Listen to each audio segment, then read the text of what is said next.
Well, thank you all for resuming your seats. I hope that you were able to get some more caffeine, but you're not going to need it because we have a great speaker and a great representative of this administration, and in Ambassador Ron Kirk. And I am so pleased to introduce him again. We saw him in Seattle last year when he was leading a delegation of the ASEAN trade ministers. He came into NBR. Former Senator Slade Gorton hosted him, and it was a tremendous meeting. Seattle, needless to say, is trade-oriented and probably one of the happier stops, one of the least controversial places for trade these days. But anyway, I want to welcome him again as the U.S. Trade Representative. Ambassador Kirk serves, of course, as the President's principal advisor, negotiator, and spokesperson on trade issues. We've got some big ones before us. As you know, this week there's a TPP meeting in Singapore.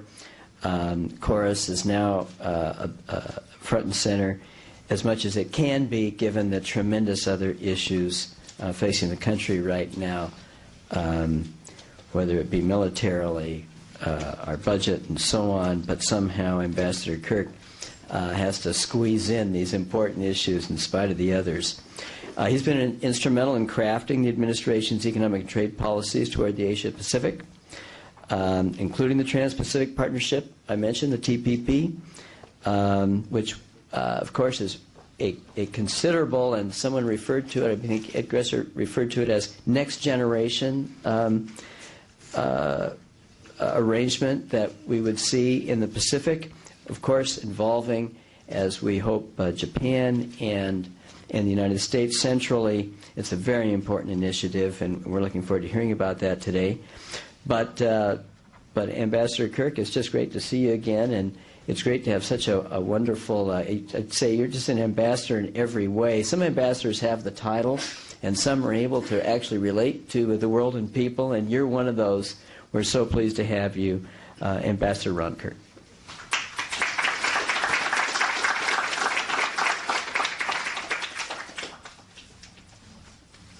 Well, good morning. And Rich, thank you for the kind words of introduction, and thank you, and as well to Senator Gordon for the great welcome and assistance that you provided during our visit to Seattle last year and hosting us, and a number of our colleagues during our ASEAN roadshow. So thanks to you, and thanks to the National Bureau for Asian Research for all that you've done to support our efforts and to serve as the great counselors and advisors and resource material that you have for our team. Before I go further, and I think you all know her, but one of our very talented, dedicated staff is with me today, but certainly her work and leadership is integral to a big part of what I'll talk about today. But our Assistant U.S. Trade Representative, Wendy Cutler, is with me, and Wendy has been integral to our work. And she negotiated the original Korea Free Trade Agreement and helped us with the amended Free Trade Agreement, but so much of the work that we do throughout Southeast Asia. So if you don't know her, but join me in extending my thanks to Wendy for her great work.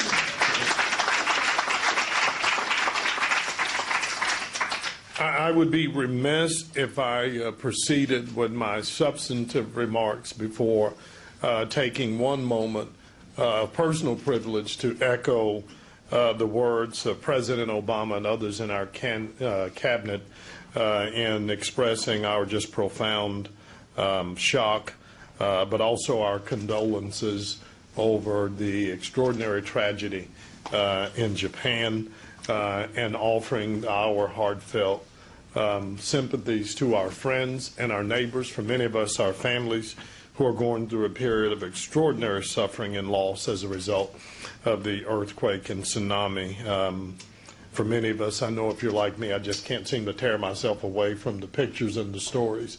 And they just seem to get more compelling every day. For those of us that have had an opportunity to travel to Japan, it's that much more compelling. Rich was way too kind in his remarks about my being an ambassador of many hats, but for me, watching the stories today about the tragedy in Sendai, I was privileged when I was mayor of Dallas to travel to Sendai a number of times. We had a friendship city relationship, and I'm sure all of you have similar stories, but know that I think I speak not only for the Obama administration, but certainly the American public, that we continue to hold the people of Japan in our thoughts and in our prayers. You may be interested to know that President Obama spoke with Prime Minister Khan again last night, the third time, in fact, they have spoken since this horrible tragedy, and the President wanted to simply convey that the United States still continues and will continue to stand with Japan and offer whatever assistance that we can make as they try to recover from the effects of this, and that this is a friendship and a partnership that has endured and will endure, and we're going to be there not only for the short term, but for the long term as well. And I don't know that I'd be telling you anything of surprise that Prime Minister Khan, I think, welcomed the call and expressed his thanks to the President and the American public as well. I'm also mindful of the fact that Japan's not the only country in the region that has been challenged, and we continue to be prayerful and watch as our friends in Australia recover from the effects of their recent flood, and certainly our friends and neighbors in New Zealand continue to recover from the recent earthquake in Christchurch as well. All of these events, as tragic as they are, though, remind us just how interconnected we are as a world, but certainly those of us that share and are linked by the Pacific Ocean. Even as we support initially on focusing on recovery and disaster relief, we're also reminded daily as we transition otherwise how this affects us in our business lives, from everything, the disruption of our supply chain throughout areas in the Pacific, and how that relates to the production of everything from automobiles to high-tech equipment here in the United States. And we are beginning to see ripple effects in industries throughout the Asia Pacific. But I also think it underscores the urgency of our work that we are undertaking in the United States as we seek to chart a more ambitious path to increase our trade and economic integration across the Asia Pacific in cooperation with our trade partners. As we reflect on this very dynamic trade relationship, I think it's helpful to begin with some broader context for our overall U.S. economic policy, as well as what we are fashioning as the Obama administration's trade policy. I think you all are probably aware that in his State of the Union address this year, President Obama spelled out in some detail his vision for the United States, for our long-term economic prosperity, and detailed in his own words what we need to do to win the future and secure better jobs for Americans, not only as we recover from this economic crisis, but also as we look towards the future. The President's plan calls for enhancing U.S. competitiveness through investments in education, innovation, and infrastructure, while at the same time reforming government and cutting what we cannot afford so that we can live within our means and make the necessary investments to build a foundation for our future economic growth. Within that, the President identified trade as a critical component of our plan to win the future, because trade opens borders, it opens access to new markets, and helps to enhance U.S. competitiveness and economic growth. And all signs indicate that the Asia-Pacific region will continue, in spite all of these extraordinary recent natural phenomena. All economic indications still point to the Asia-Pacific region as one that will experience some of the most rapid and dynamic growth in the near future and over the coming decade. So for fairly obvious reasons, we have very high ambition within the region, and we're setting our standards and goals as high as we can so that we can have a trade policy that does, in fact, broaden our reach and supports jobs, supports innovation, and greater shared prosperity with our partners throughout the Asia-Pacific far into the 21st century. Now, we believe these goals can best be achieved on a platform that has a broad-based regional trade support, and that is more responsible to our global producers and consumers, as well as flexible enough to grow with future business and technological advances. Now, of course, I could spend an extraordinary amount of time today just talking about what we are attempting to do throughout Asia Pacific, but I do want to have some time to entertain your questions. So rather than trying to go into an exhaustive explanation of everything we're doing with TPP and others, I'd like to approach it in a different way and highlight 4 key elements of our trade policy that underlie everything that we're doing and that we have done, whether it's relative to the U.S.-Korea Free Trade Agreement, the Trans-Pacific Partnership, or some of the work that we're doing in APEC. And what I'd like to talk about are these 4 basic principles. One is fostering and protecting innovation. Secondly, reducing non-tariff barriers to trade. Third, our work to broaden and respect labor rights and the environment. And fourth, an element we don't talk as much about, and that's our engagement with stakeholders. In turn, I will talk about each of these as they apply to some of our key initiatives, particularly the work that, again, we did with respect to the U.S.-Korea Free Trade Agreement, the work we are undergoing with our Trans-Pacific Partnership, our preparations for both the Ministers' Trade Meeting of APEC and the President's hosting the APEC Forum later this year, and then our ongoing dialogue with China. First, we are seeking to set the highest standards as it relates to protecting and promoting innovation, which is critical to the economic growth and prosperity. We think not just of our United States economy, but most of the economies in the Asia-Pacific region.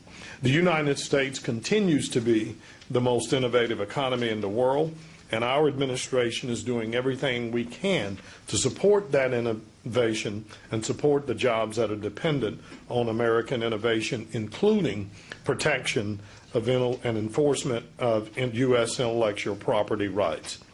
With respect to the U.S.-Korea Free Trade Agreement, we believe that it contains some of the strongest protections for intellectual property rights that the United States has ever negotiated in a trade agreement to date. It also includes important state-of-the-art provisions that will protect American brand name products, copyrighted content, patented inventions, and including strong enforcement provisions within the FTA.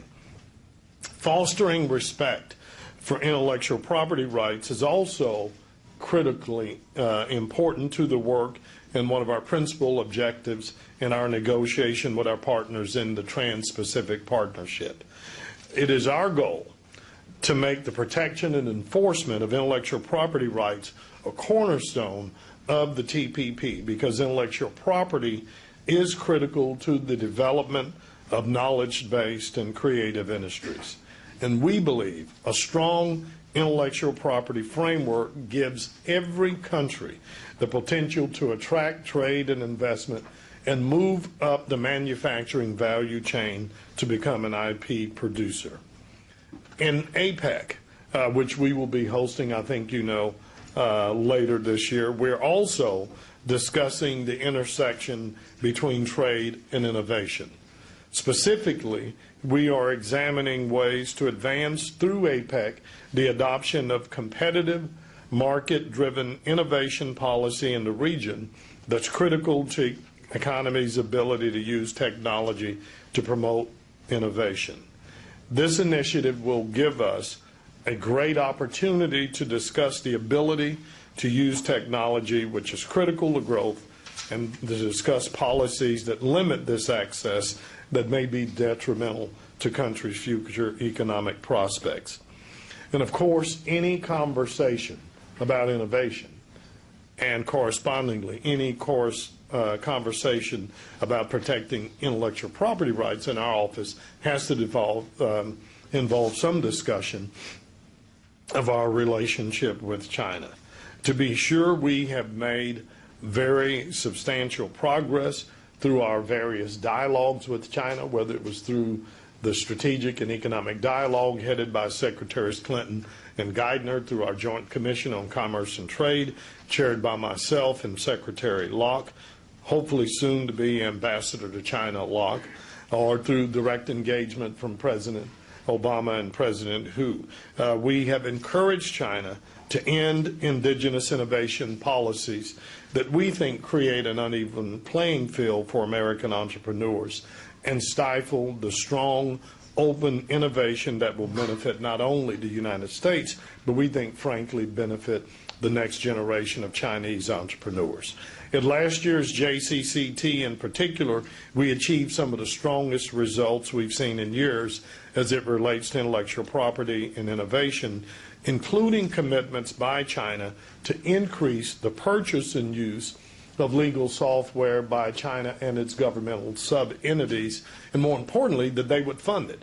China's made one of the criticisms we've gotten in the past is China has made a commitment to increase the use of its legal software, but they did not give any of the governmental entities the resources to purchase that.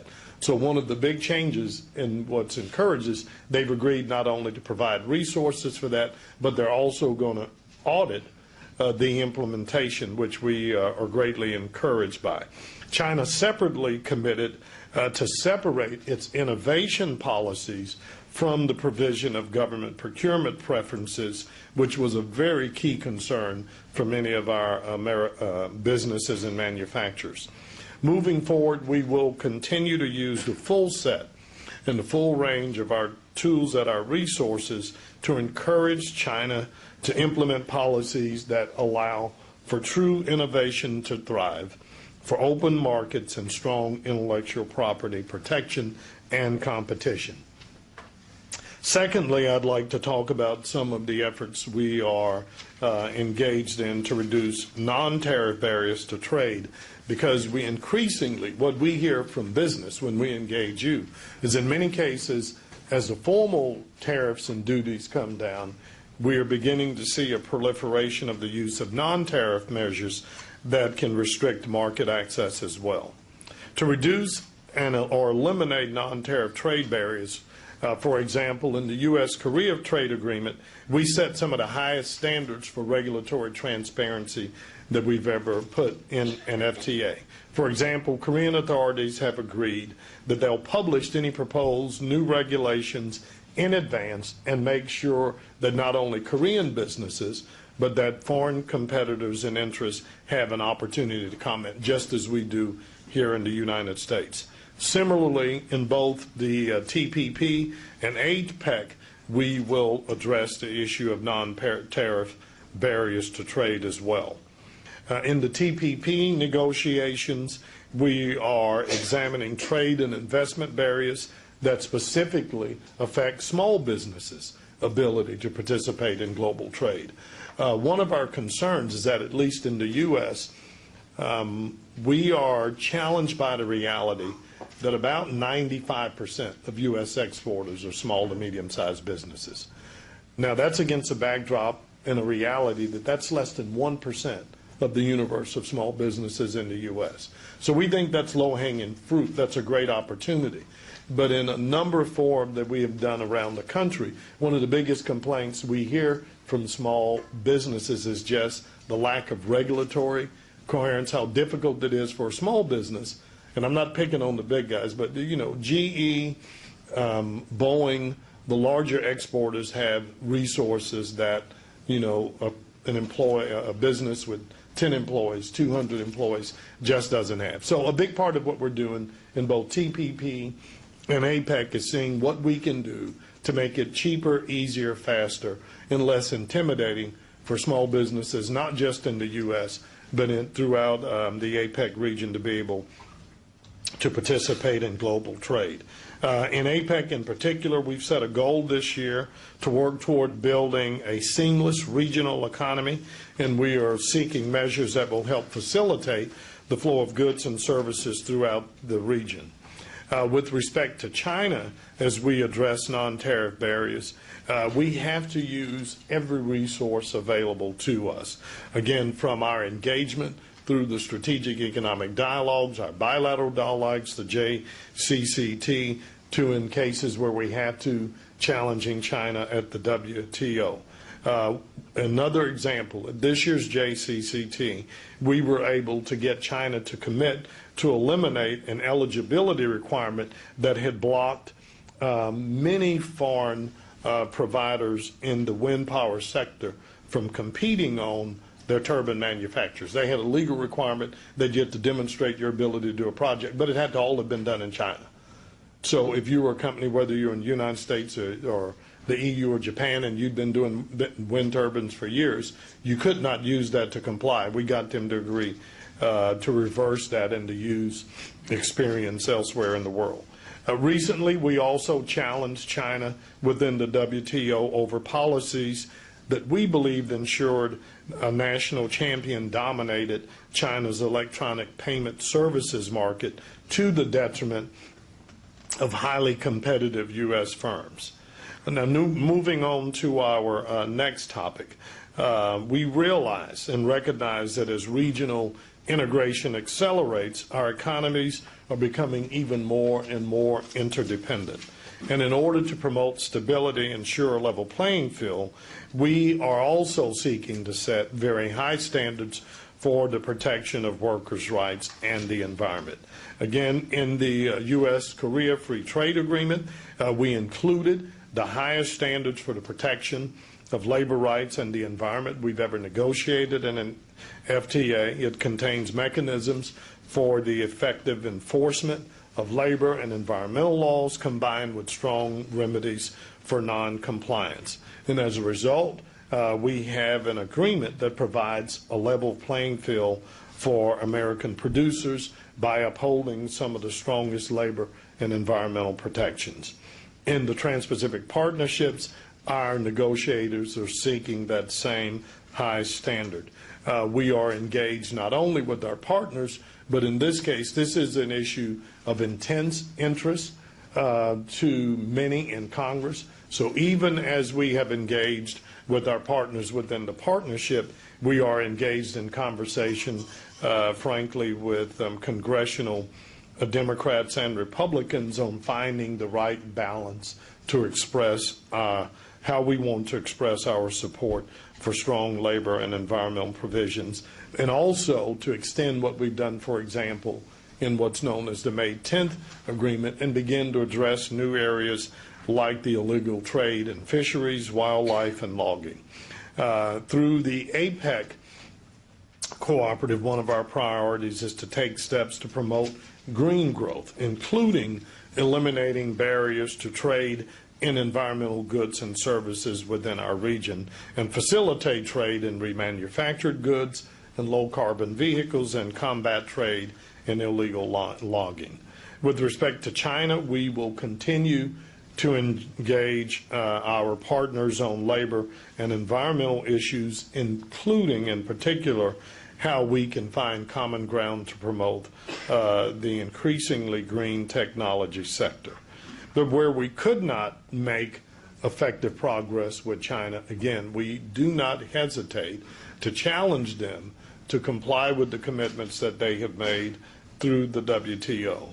And another recent example is we brought another case to the WTO over what we believe were prohibited subsidies that tipped the innovation scales in favor of Chinese wind energy manufacturers. This was a 301 petition initially filed by the United Steelworkers last September, I believe. We examined it, found one issue that we have filed for consultations with the Chinese own are now actually engaged in very productive discussions with China through those consultations. Finally, I want to address the fourth element that we don't often talk enough about, and I don't think gets enough weight in terms of our trade philosophy, and it's our engagement with our stakeholders here in the U.S. One of the principles that has driven my work at USTR was a reality by President Obama that, notwithstanding the economic merits of what we do, notwithstanding the philosophical underpinnings of whether you think global trade liberalization is good or bad, that we're dealing in a world that increasingly Americans have become skeptical about trade. And one of the reasons is that, frankly, they just don't believe what we've been selling them. And increasingly, whether we had to honestly confront the reality that more Americans just haven't bought into the value proposition of trade, and frankly think that cheaper T-shirts and iPads is not worth the price of our jobs being sent somewhere else.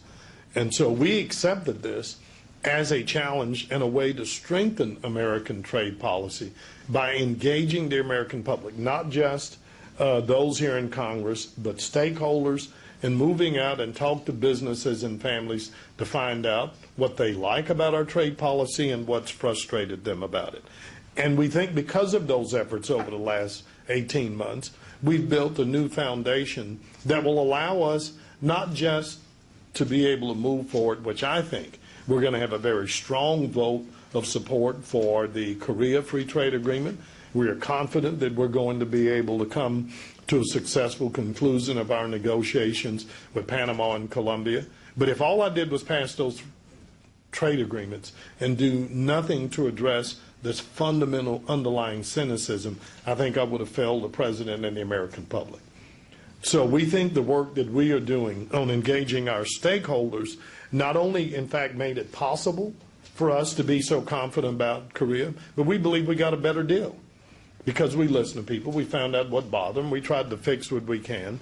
And for those of you that have followed trade in Washington for more than the last 18 months, I think you would agree with me, it's fairly unprecedented in this town, or at least it's been a long time, that an administration has announced the conclusion of a free trade agreement and not just have it championed by the chamber and the manufacturers and the agricultural groups that are so dependent on trade, but to have the United Auto Workers and United Food and Commercial Workers, and to have a major manufacturer stand right there with them and say, this is a good deal for America. So I tell you that just because I want you to know we value our work on outreach as much as we value our efforts to create new market access, as much as we value our work to enforce our trade agreements to ensure a level playing field. And as we seek to secure new commitments with any new trade agreements, we are committed to having that same robust engagement. We have continued the good work we did on this in Korea through our engagement in the Trans-Pacific Partnership, in which we've had, frankly, an unprecedented level of shareholder outreach, not only going to Congressmen around, but we've done more by direct video conferences. We put more information on the web. We have shared and received more information and input over our plans for TPP than we have ever done before, and we are committed to continuing to do so. But we also think this helps us get a better work product, frankly. The more voices that have a seat at the table at least know that they've had an opportunity to be heard. Not everyone gets their way, but we think we end up with a much more informed and energized approach. And frankly, this is work that I have personally taken a leadership on. I think I've traveled to now over 16 or 17 states. I've been into 45, 50 cities, from Maine to Arkansas, as you heard Richard say, from Washington to Texas. And it isn't just enough for me to go to Washington, or my home state of Texas, which is the #1 export state, where I know I'm going to get a warm reception. It's just as important to you that I've been to Detroit, and I've been to Pittsburgh, and I've been to Maine, because they need to know that we care about them as well. But obviously, as you can tell, these are all important to us. Let me bring this to a close. The 4 elements that I've described to you. fostering and protecting innovation, reducing non-tariff barriers to trade, respecting labor rights, and a much more robust engagement with our stakeholders are not only themes of our major initiatives across the Asia Pacific, we think those are the fundamental elements of building a sound and robust trade policy that will allow the United States to continue to maintain the strong role I think many of you would like to see us roll in being an advocate for global trade liberalization. It's not always been easy. But we do think it's essential work, and we think it's important work. And make no mistake about it, we will not sacrifice our standards just for the sake of a saccharine consensus. We mean business because we support U.S. businesses, both large and small. We support our farmers, our ranchers, our manufacturers, and just as important, we support their workers and their families whose livelihood and millions of others in the countries around the world that border the Asia Pacific that are dependent on open trade throughout the region. So let me conclude again by thanking Richard and NBR for the great work that you continue to provide in terms of thought and research on the incredible benefits that inure to all of our economies because of this extraordinary resources. And I hope that we can continue to work with you and other like-minded trading partners to build a trade policy that helps to support and grow our economy and create the good jobs that all of us seek throughout the region. So thank you for the opportunity to be here.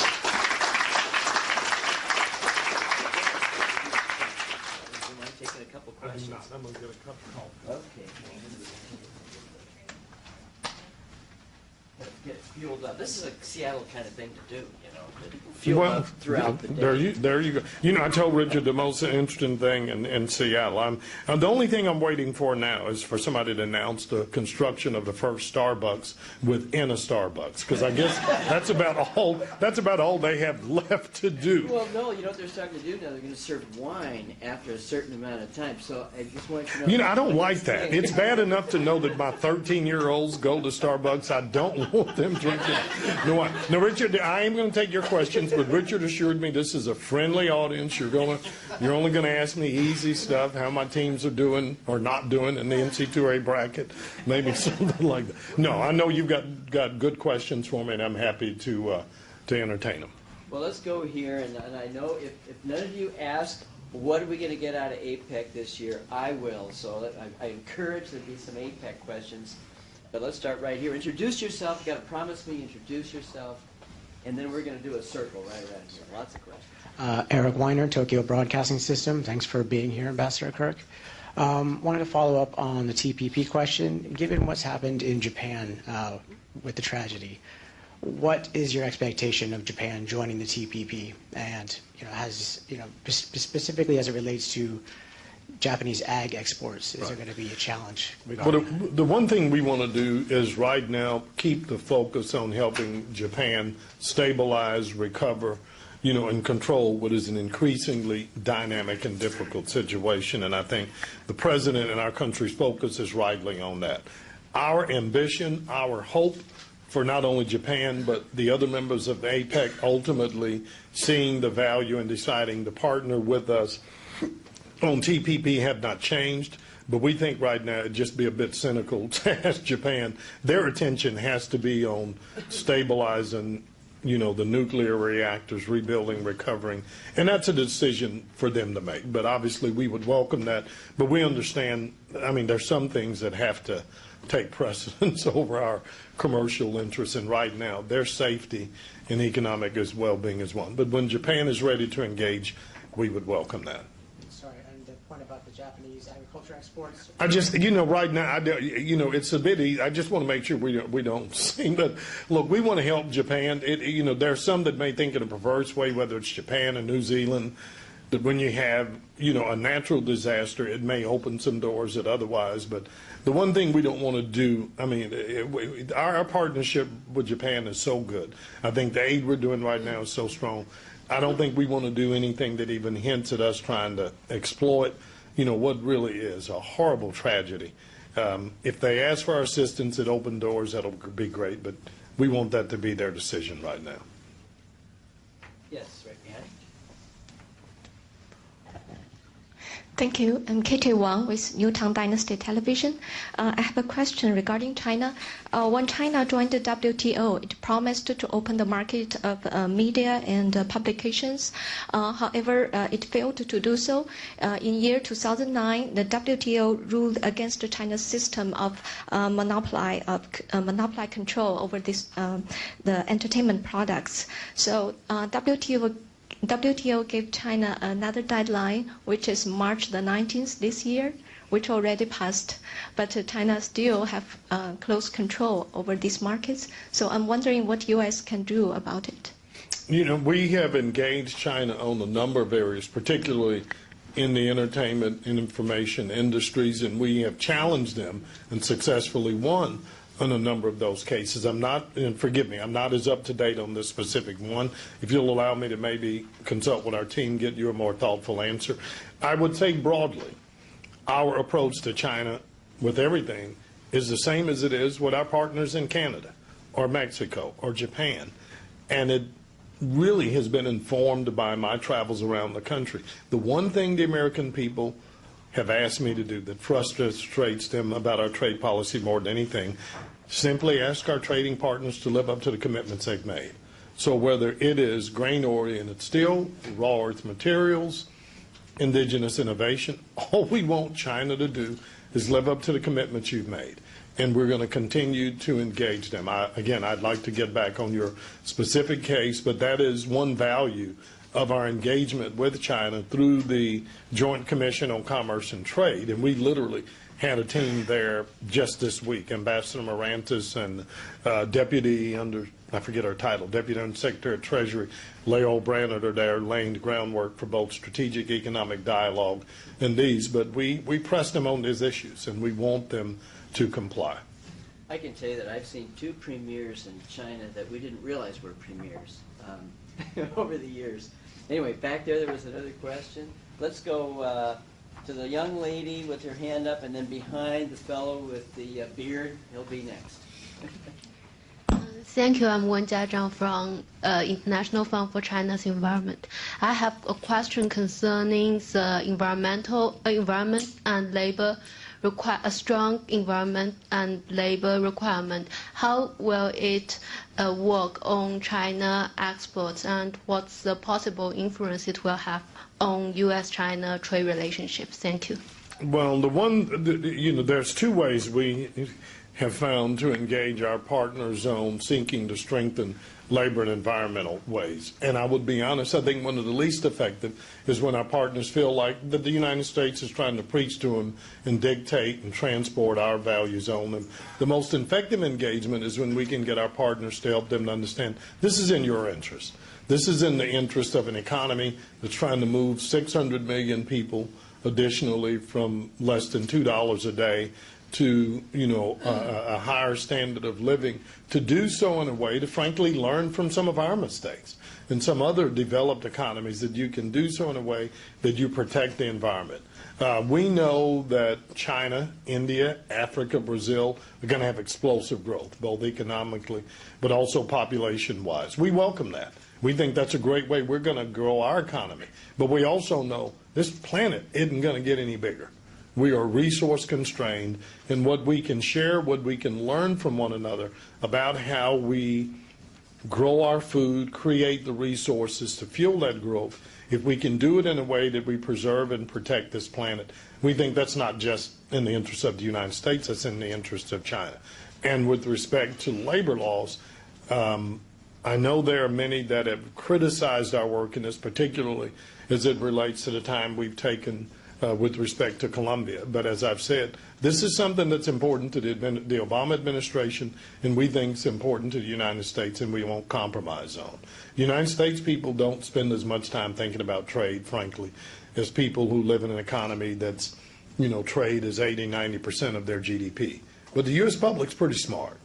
And what they don't want us to do is have trade policy that creates a perverse incentive for, frankly, what they think American businesses to move to a country that doesn't respect the rights of children or women or abuse their workers, because you may get a cheaper product, but it's coming at an extraordinary cost. So these are values that we push not just with China, but with all of our trade partners.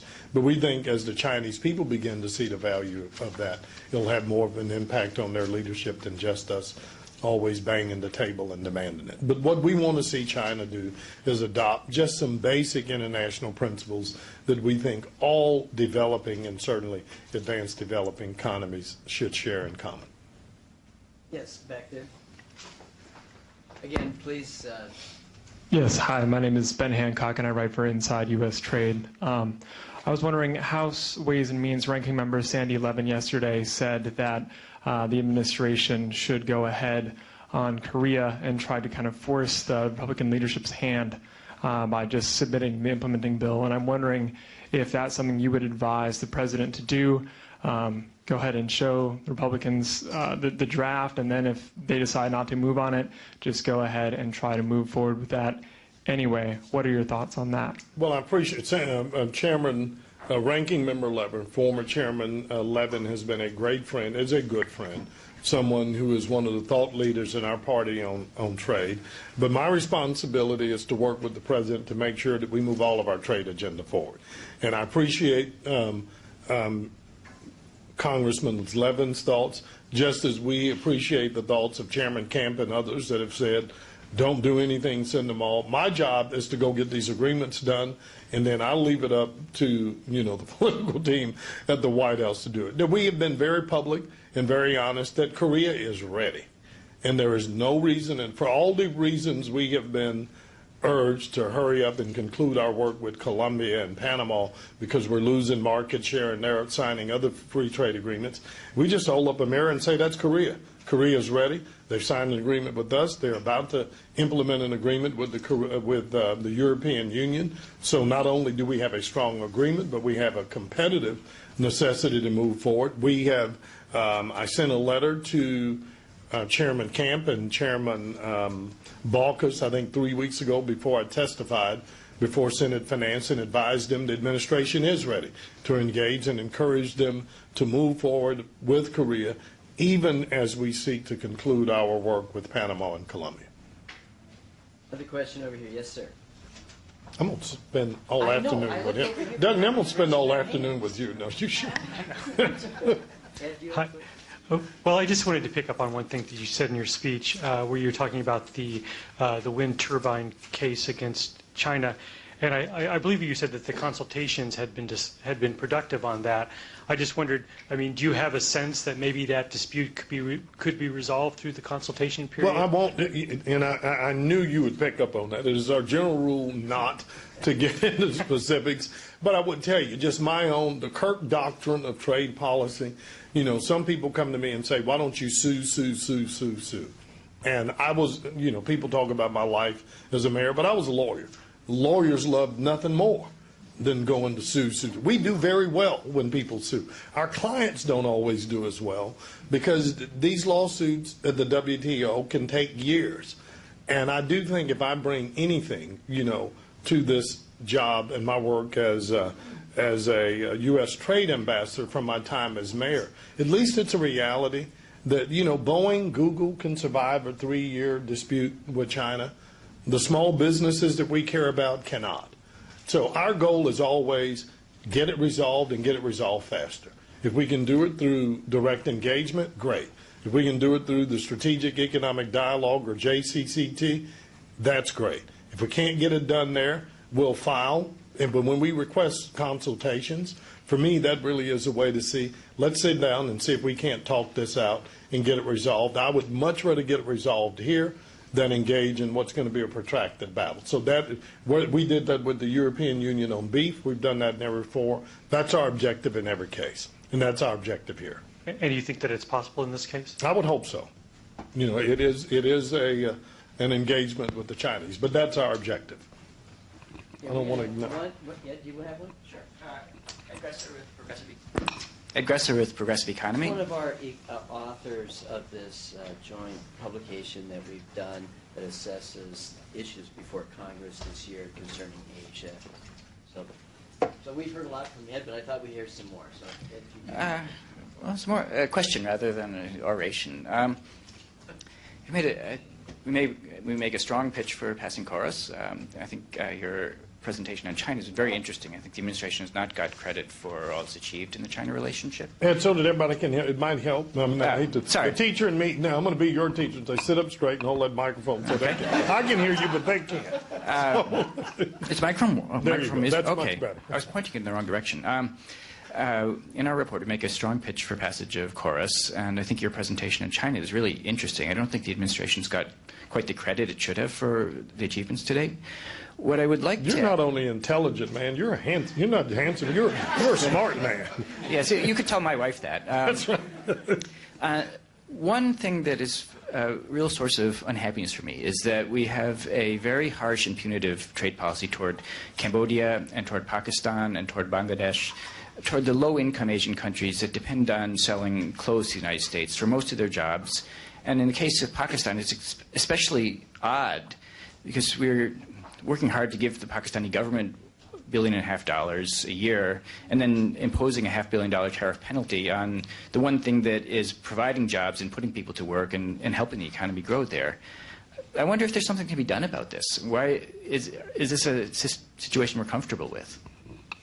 Well, I'm not going to speak to it as a situation that necessarily we're comfortable with. It is what it is. We are challenged, in some of these countries that there are competing interests, sometimes from industry, sometimes for members of Congress, but it is, one hope that we have, and I can't speak to all of them, but say for the sake of, in Bangladesh, as one of the hopes was that if we could find a way, and we didn't spend any time talking about it, but if we could find a way to bridge the differences and create a more compelling package in the Doha round, is that it would have benefits to a number of these least developed countries, particularly some of those that you have met. We have had different efforts without the success we wanted to look at the use of reconstruction opportunity zones, say in Afghanistan or Pakistan, and that continues to be something that we think is important and would be a valuable tool not only for the commercial relationship, but for security as well. We just have to see if we can't bridge the differences between an approach and some members of Congress. I understand that you have to go, but I'm going to take the prerogative of asking. Well, this gentleman's had his hand up a long time, and so. No, are you saving me? Is he going to? He looks friendly enough. I don't know. Is that in the context of APEC? Because what are we going to accomplish in APEC? Well, APEC, the one good thing, APEC's a great success story because it is a coalition of the willing. We do good work. We're continuing to look at regulatory coherence, what we can do to reduce non-tariff barriers. We're looking at work within environmental goods and services. We have 4 or 5 major areas that we're looking to address to try to continue to make progress on. But we're excited about that. We've had our senior officials met with their first working group meeting, I think, last week, and I think you're going to see good progress and continued progress. Okay. TPP? If she'd give the mic, because just in fairness, so they can hear. And I think this will have to be the last question. Ambassador Kirk, it's obviously necessary to not push Japan in any direction until they get their own serious tragedy resolved. But I want to follow up a little bit on TPP. In January, when the Japanese sent a group to speak to your people, with Barbara Wiesel and possibly with Wendy as well, when it opens up again, maybe in 8 months, maybe in a year, the Japanese are themselves saying that they can deal with their agricultural problem. They know that issue is going to be a major one. But beyond agriculture, do you see other major areas that could cause problems, whether it will be in insurance or pharmaceuticals, or should the United States, in your view, take a position when Japan comes again, as it will in a year or so, to say, we, U.S., want you to participate? Or are there going to be other problems, as I say, in terms of insurance or pharmaceuticals? Or what would you envisage as the next round of possible difficulties. Well, I'll put on my mayor's hat and say, look, there's an opportunity to address those. Look, Japan knows the areas that concern us. We know that. We've tried to not make that a precondition, but you understand they know there's an extraordinary frustration over the continued closure of that market for beef. There's anxiety over what they may do on insurance, but I'd rather focus on the fact that I would say, singularly to me, the big story out of APEC in Singapore was the speech that Prime Minister Khan gave. I thought that was as courageous as any, knowing how sensitive the issue of agriculture is in Japan, for the Prime Minister to say, we get it, but Japan's future is going to be as it was in its past, that we've got to compete and open up.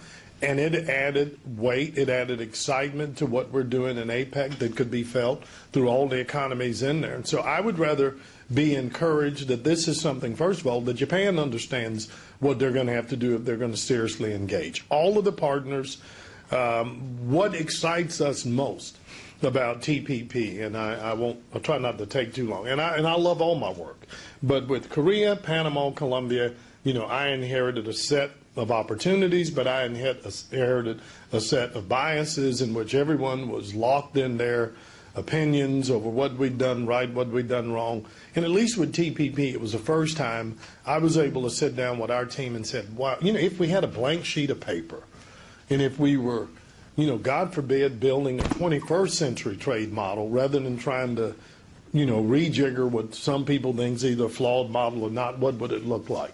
And I say that at least what is guiding our efforts in the Trans-Pacific negotiations is every partner has at least signed on to the principle, we're going to reach as far as we can, everything's on the table. Now, obviously, we're now to the hard part where people are going to begin to say we can and we can't. And all we're asking is that whether it's Japan or Canada or anybody else that seeks to engage, they're going to have to come with that same open mind to put everything onto the table to discuss. And then, once Japan makes that decision, then we'll decide what's the best way to move forward. Listen, thank you all again for being such a good audience. We look forward to working with you.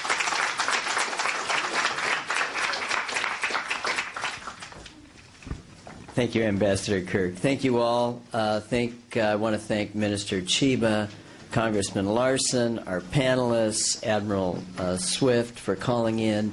It's been a great morning, and we're all hungry, and there's probably coffee somewhere for all of you.